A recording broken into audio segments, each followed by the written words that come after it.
PSC വ്ലോഗിലേക്ക് എല്ലാവർക്കും സ്വാഗതം.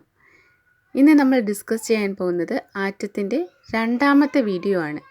നമ്മൾ ആദ്യത്തെ വീഡിയോയിൽ ആറ്റം എന്താണെന്നും ആറ്റത്തിലെ മൗലിക കണങ്ങളെക്കുറിച്ചും ആദ്യം കണ്ടുപിടിച്ച ആറ്റത്തിൻ്റെ ഘടനയെക്കുറിച്ചുമെല്ലാം പറഞ്ഞിരുന്നു. ആദ്യത്തെ വീഡിയോ കാണാത്തവർക്കായി ഡിസ്ക്രിപ്ഷൻ ബോക്സിൽ അതിൻ്റെ ലിങ്ക് കൊടുത്തിട്ടുണ്ട്. കാണാത്തവർ കാണുക. നമുക്ക് നോക്കാം ബോർസ് മോഡൽ. നമ്മൾ പറഞ്ഞു റൂദർഫോർഡിൻ്റെ മോഡലിൻ്റെ പോരായ്മകൾ പരിഹരിച്ചുകൊണ്ടാണ് ബോർസ് മോഡൽ വന്നത്. നീൽസ് ബോറാണ് ബോർസ് മോഡൽ ആവിഷ്കരിച്ചത്. ആദ്യത്തെ വിജയകരമായ ആറ്റം മോഡലായിരുന്നു ബോർസ് മോഡൽ.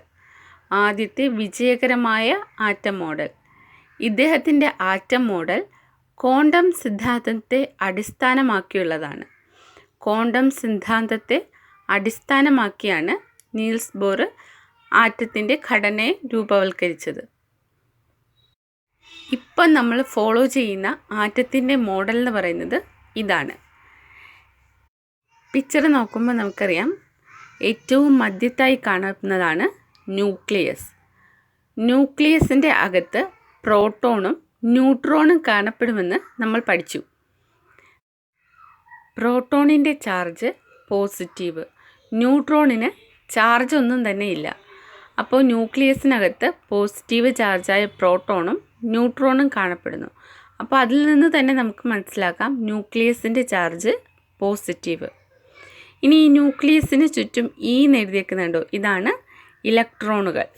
ഇലക്ട്രോണുകൾ നെഗറ്റീവ് ചാർജാണുള്ളത്. ഈ ഇലക്ട്രോണുകൾക്ക് സഞ്ചരിക്കാൻ ഒരു പ്രത്യേക പാത കണ്ടോ, ഇതാണ് ഓർബിറ്റുകൾ.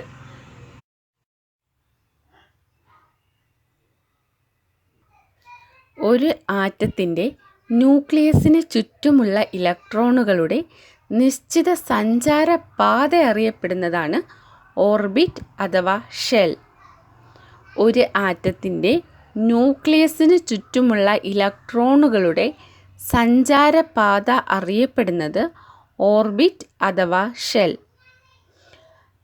ന്യൂക്ലിയസിന് ചുറ്റുമുള്ള ഷെല്ലുകൾ K, L, M, N എന്നിങ്ങനെ പേര് നൽകിയിരിക്കുന്നു. ന്യൂക്ലിയസിന് ചുറ്റുമുള്ള ഷെല്ലുകൾക്ക് K, L, M, N എന്നിങ്ങനെ പേര് നൽകിയിരിക്കുന്നു. ഒരു ഷെല്ലിൽ ഉൾക്കൊള്ളാൻ കഴിയുന്ന ഇലക്ട്രോണുകളുടെ എണ്ണമാണ് 2 × n⁻². ഇവിടെ n എന്ന് പറയുന്നത് ഷെല്ലിൻ്റെ നമ്പറാണ്. K എന്ന് പറയുന്നത് ഒന്നാമത്തെ ഷെല്ല്, L 2, M 3, N 4 അങ്ങനെ. അപ്പോൾ ഒരു ഷെല്ലിൽ ഉൾക്കൊള്ളാൻ കഴിയുന്ന ഇലക്ട്രോണുകളുടെ എണ്ണം 2 × n² ആണ്.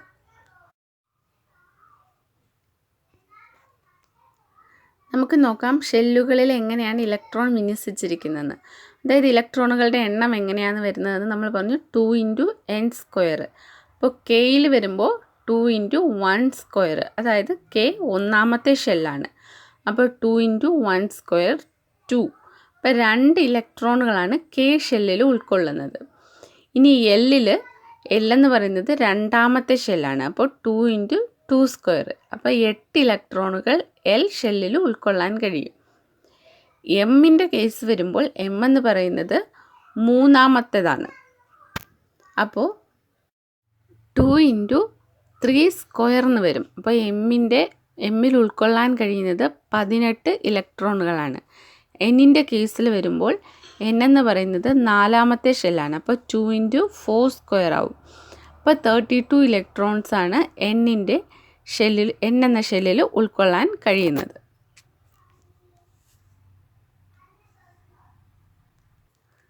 ഇനി നമുക്ക് സബ് ഷെല്ലുകൾ എന്താണെന്ന് നോക്കാം. ഓരോ ഷെല്ലിനുള്ളിലും കാണപ്പെടുന്ന ഊർജ മേഖല അഥവാ ഒരു ഇലക്ട്രോണിനെ കാണാൻ സാധിക്കുന്ന പ്രദേശം, ഇതിനെ നമ്മൾ സബ് ഷെൽ എന്ന് പറയുന്നു, അഥവാ ഓർബിറ്റൽ. ഓർബിറ്റൽ. ഓരോ ഷെല്ലിനുള്ളിലും ഓരോ ഓർബിറ്റിനുള്ളിലും കാണുന്ന ഊർജ മേഖലയെയാണ് നമ്മൾ എന്ത് പറയുന്നത്, ഓർബിറ്റൽ അഥവാ സബ് ഷെൽ. ഇവയ്ക്ക് S, P, D, F എന്നിങ്ങനെ പേര് നൽകിയിരിക്കുന്നു. ഓരോ ഊർജ മേഖലയ്ക്കും, അതായത് ഓരോ ഓർബിറ്റലിനും എസ്, പി, ഡി, എഫ് എന്നിങ്ങനെ പേര് നൽകിയിരിക്കുന്നു. ഈ ടേബിളിൽ കാണിച്ചിരിക്കുന്നത് ഓരോ ഷെല്ലുകളും അതിനകത്തുള്ള സബ് ഷെല്ലുകളുടെ ക്രമീകരണവും അതിൽ ഇലക്ട്രോണുകൾ എങ്ങനെയൊക്കെയാണ് ഉൾപ്പെടുത്തിയിരിക്കുന്നതെന്നുള്ളതാണ് ഈ ടേബിളിൽ കാണിച്ചിരിക്കുന്നത്. നമുക്ക് നോക്കാം. ഷെല്ലുകളാണ് കെ, എൽ, എം, എൻ. യഥാക്രമം കെ, എൽ, എം, എൻ എന്ന് ഷെല്ലുകളുടെ പേരുകൾ. അത് കഴിഞ്ഞ് സബ് ഷെൽ. കെ എന്ന ഷെല്ലിലുള്ള സബ് ഷെല്ലാണ് എസ്. എസ് എന്ന സബ് ഷെല്ല് മാത്രമാണ് കെ എന്ന ഷെല്ലിൽ ഉള്ളത്. അതുപോലെ എല്ലിലുള്ള സബ് ഷെല്ലുകളാണ് എസ്, പി. എസും പിയുമുണ്ട് എല്ലിൽ.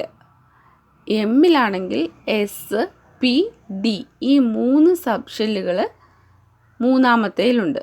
ഇനി നാലാമത്തെ ഷെല്ലിൽ s, p, d, f 4 sub ഷെല്ലും എന്നിലുണ്ട്. ഒന്നാമത്തെ ഷെല്ലായ കെയിൽ ഒരു സബ് ഷെല്ല് മാത്രം, രണ്ടാമത്തതിൽ 2 സബ് ഷെല്ല്, മൂന്നാമത്തതിൽ 3 സബ് ഷെല്ലുണ്ട്, നാലാമത്തെ ഷെല്ലിൽ 4 സബ് ഷെല്ലുണ്ട്. ഇനി ഈ എസ് എന്ന സബ് ഷെല്ലിൽ ഉൾക്കൊള്ളുന്ന ഇലക്ട്രോണുകളുടെ എണ്ണം 2 ആണ്. എസിൽ ഉൾക്കൊള്ളുന്ന ഇലക്ട്രോണുകളുടെ എണ്ണം 2. പി എന്ന സബ് ഷെല്ലിൽ ഉൾക്കൊള്ളുന്നത് 6, ഡിയിൽ 10, എഫിൽ ഉൾക്കൊള്ളുന്നത് 14. എസ് എന്ന സബ് ഷെല്ലിൽ ഉൾക്കൊള്ളുന്നത് 2, പി എന്ന സബ് ഷെല്ലിൽ ഉൾക്കൊള്ളുന്നത് 6, ഡി എന്ന സബ് ഷെല്ലിൽ ഉൾക്കൊള്ളുന്നത് 10, എഫിൽ ഉൾക്കൊള്ളുന്നത് 14. ഇനി കാണിച്ചിരിക്കുന്നതാണ് ഈ 1s എന്ന് പറയുന്നത്. കെ എന്ന ഷെല്ലിലുള്ള സബ് ഷെല്ലിനെ എങ്ങനെ സ്പെസിഫൈ ചെയ്യാമെന്നാണ് പറഞ്ഞിരിക്കുന്നത്. ഒന്നാമത്തെ ഷെല്ലായ കെയിലുള്ള സബ് ഷെൽ എസ്, അതിനെ സ്പെസിഫൈ ചെയ്യാനാണ് 1s. ആ 1 കെയിനെ സ്പെസിഫൈ ചെയ്യുന്നു, ഒന്നാമത്തെ ഷെല്ല്. ഇനി എല്ലിൽ നോക്കൂ. എല്ലിൽ നമ്മൾ കൊടുത്തിരിക്കുന്നത് 2s ആണ്. ഈ 2 രണ്ടാമത്തെ ഷെല്ലിലുള്ള എസ് സബ് ഷെൽ എന്നാണ് പറയുന്നത്. 2p എന്ന് പറയുമ്പോൾ രണ്ടാമത്തെ ഷെൽ കെയിലുള്ള പി സബ് ഷെല്ല്. ഇനി എമ്മിൽ നോക്കൂ. 3s മൂന്നാമത്തെ ഷെല്ലിലെ എസ്, 3p മൂന്നാമത്തെ ഷെല്ലിലെ പി, 3d മൂന്നാമത്തെ ഷെല്ലിലെ ഡി സബ് ഷെൽ. അതുപോലെ എൻ നോക്കുകയാണെങ്കിൽ 4s, 4p, 4d, 4f. അതായത് നാലാമത്തെ ഷെല്ലിലെ എസ്, നാലാമത്തെ ഷെല്ലിലെ പി സബ് ഷെൽ, നാലാമത്തെ ഷെല്ലിലെ ഡി സബ് ഷെൽ, നാലാമത്തെ ഷെല്ലിലെ എഫ് സബ് ഷെൽ.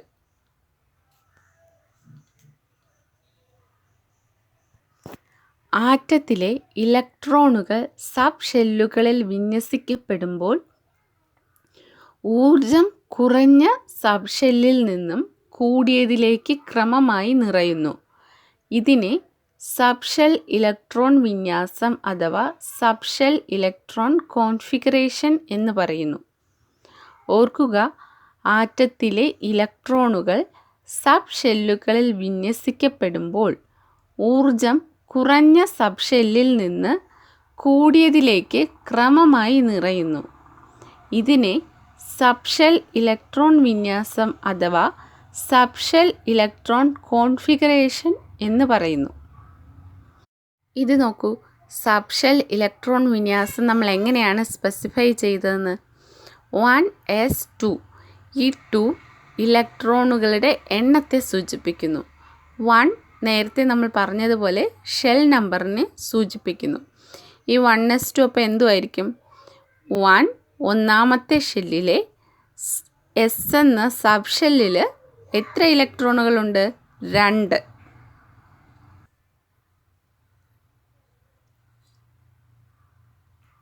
ഇച്ചിരി ശ്രദ്ധിക്കൂ. നേരത്തെ നമ്മൾ പറഞ്ഞു ആറ്റത്തിലെ ഇലക്ട്രോണുകൾ സബ് ഷെല്ലുകളിൽ വിന്യസിക്കപ്പെടുമ്പോൾ ഊർജം കുറഞ്ഞ സബ് ഷെല്ലിൽ നിന്ന് കൂടിയതിലേക്ക് ക്രമമായി നിറയുന്നുവെന്ന്. ഈ പിക്ചർ നോക്കുമ്പോൾ നമുക്ക് മനസ്സിലാവും ഏതിനാണ് കൂടുതൽ ഊർജം, ഏത് സബ് ഷെല്ലിലാണ് ഇലക്ട്രോൺ ആദ്യം നിറയുന്നതെന്ന്. പിക്ചർ നോക്കൂ. 1sൽ നിന്നും 2s-ലേക്കും 2s-ൽ നിന്ന് 2p, പിന്നെ 3s, 3p. അത് കഴിഞ്ഞിട്ട് 3dക്ക് പകരം 4s-ലേക്കാണ് പോകുന്നത്. അതിന് കാരണം 3dയേക്കാളും ഊർജം കുറവ് 4s-ലാണ്.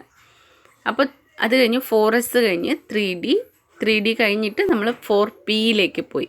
അത് കഴിഞ്ഞിട്ട് കണ്ടോ 4p കഴിഞ്ഞിട്ട് 5s-ലേക്കാണ് വന്നത്. 5s കഴിഞ്ഞിട്ടാണ് 4d-യിലേക്ക് പോയത്. ഇതിൻ്റെ കാരണമാണ് നമ്മൾ നേരത്തെ പറഞ്ഞത്, ആറ്റത്തിലെ ഇലക്ട്രോണുകൾ സബ് ഷെല്ലുകളിൽ വിന്യസിക്കപ്പെടുമ്പോൾ ഊർജം കുറഞ്ഞ സബ് ഷെല്ലിൽ നിന്നും കൂടിയതിലേക്ക് ക്രമമായി നിറയുന്നു എന്ന്. നമുക്കൊരു എക്സാമ്പിൾ നോക്കാം. സ്കാൻഡിയത്തിൻ്റെ ഇലക്ട്രോൺ വിന്യാസം. സ്കാൻഡിയത്തിൻ്റെ അറ്റോമിക് നമ്പറാണ് 21. അപ്പോൾ ഇതെങ്ങനെയാണ് ഇലക്ട്രോണിനെ വിന്യസിക്കുന്നത് നോക്കാം. സ്കാൻഡിയം 21 ആണ്. അപ്പോൾ 1s2, 2s2, 2p6, 3s2, 3p6.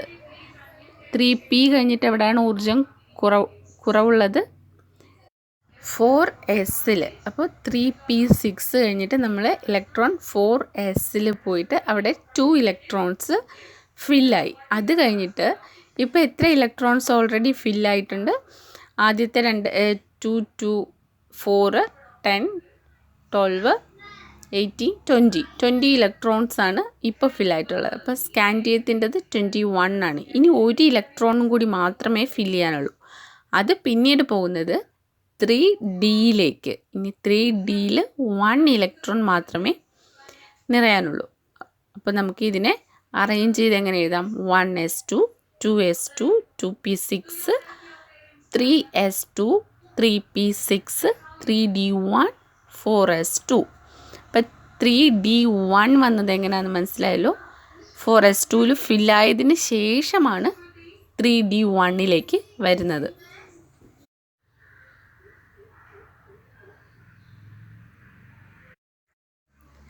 Atomic number കൂടിയ മൂലകങ്ങളുടെ സബ് ഷെൽ ഇലക്ട്രോൺ വിന്യാസം എഴുതുമ്പോൾ ആ മൂലകത്തിന് തൊട്ടു മുൻപുള്ള ഉത്കൃഷ്ട മൂലകത്തിൻ്റെ പ്രതീകം ബ്രാക്കറ്റിൽ കാണിച്ച് തുടർന്നുള്ള വിന്യാസം മാത്രം രേഖപ്പെടുത്തണം.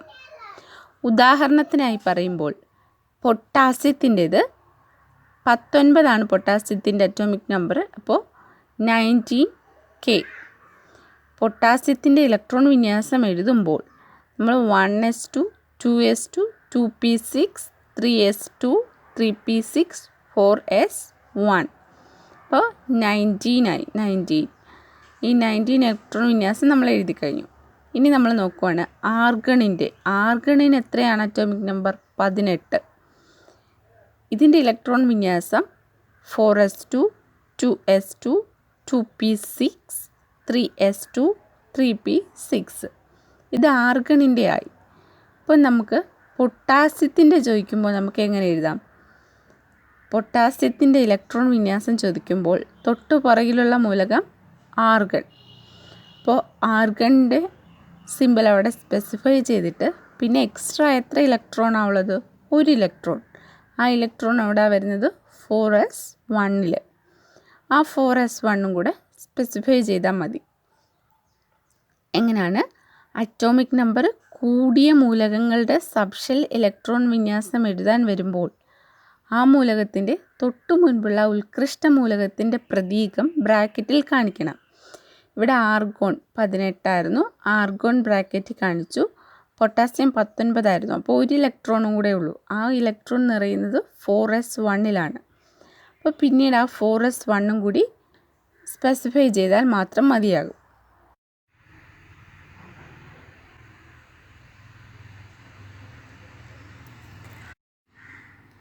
സബ് ഷെൽ ഇലക്ട്രോൺ വിന്യാസത്തിലെ ഏറ്റവും കൂടിയ ഷെൽ നമ്പറാണ് ആ മൂലകത്തിൻ്റെ പീരിയഡ് നമ്പർ. ഓർക്കുക, സബ് ഷെൽ ഇലക്ട്രോൺ വിന്യാസത്തിലെ ഏറ്റവും കൂടിയ ഷെൽ നമ്പറാണ് ആ മൂലകത്തിൻ്റെ പീരിയഡ് നമ്പർ. എക്സാമ്പിളായിട്ട് നോക്കുക, കാർബൺ എടുക്കുക. Carbon atomic number 6. ഇതിൻ്റെ ഇലക്ട്രോൺ വിന്യാസത്തിലെ ഏറ്റവും വലിയ ഷെൽ ഏതാണ്?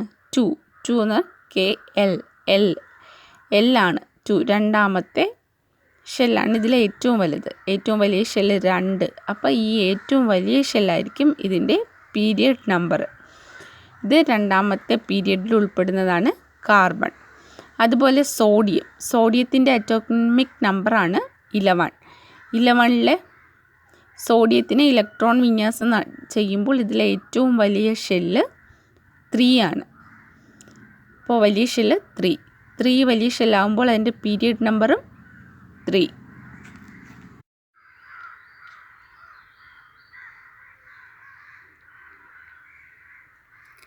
ഇനിയുള്ളത് സബ് ഷെല്ലിൻ്റെ ആകൃതിയാണ്. നമ്മുടെ ഷെല്ലിന് എപ്പോഴും ഗോളാകൃതിയാണ്, എന്നാൽ സബ് ഷെല്ലിന് ഡിഫറെൻ്റ് ആകൃതിയാണുള്ളത്. സബ് ഷെല്ലിനുള്ള ആകൃതി ഗോളാകൃതി, പി സബ് ഷെല്ലിനുള്ളത് ടൈം മെഷീൻ്റെ അല്ലെങ്കിൽ ഡംബെല്ലിൻ്റെ ആകൃതി. ഓർക്കുക, എസിൻ്റെത് ഗോളാകൃതി, പിയുടേത് ടൈം മെഷീൻ്റെ ആകൃതി. എന്നാൽ ഡിക്കും എഫിനും സ്പെസിഫൈ ചെയ്തൊരു ആകൃതി പറയുന്നില്ല, സങ്കീർണമായ ആകൃതി എന്നാണ് പറയുന്നത്. പ്രധാനമായും ഇത്രയും പോയിൻറ്റ്സാണ് ആറ്റവും ആറ്റത്തിൻ്റെ ഘടനയും എന്ന ടോപ്പിക്കിൽ ഉൾപ്പെടുത്തിയിരിക്കുന്നത്. ഈ വീഡിയോ എല്ലാവർക്കും ഇഷ്ടമായാൽ ലൈക്ക് ചെയ്യുക, സബ്സ്ക്രൈബ് ചെയ്യുക, ഷെയർ ചെയ്യുക. താങ്ക്